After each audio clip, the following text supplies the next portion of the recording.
গাইবান্ধা সাদুল্যপুরে একদিনের বৃষ্টিপাতের প্রভাবে কৃষকেরা ঠিক এভাবেই বিড়ম্বনায় পড়েছে। ধান খেতে পড়ে থাকা হাজার হেক্টর ধান এভাবেই নষ্টের পথে, কৃষকের মাথায় হাত। ঠিক এভাবেই ভিজে পুড়ে যাচ্ছে তাদের শখের ধান, যেগুলো তোলার কথা ছিল তাদের ঘরে।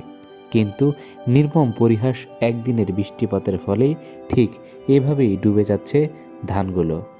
শুধুমাত্র ধানের শীষগুলোই যেন বেঁচে আছে, তাছাড়া সবকিছুই পানির নিচে তলিয়ে গিয়েছে। একদিনের তীব্র বৃষ্টিপাতের কারণেই এরকম হয়েছে গাইবান্ধা সাদুল্যপুর উপজেলায়। শুধু আবাদি জমি নয়, নলেয়া নদীও ভরে গেছে টইটম্বুর পানিতে এবং প্রবল গতিতে বাড়ছে নদীর খরস্রোতা। সময়ের সাথে বাড়ছে এই নদীর পানির উচ্চতা,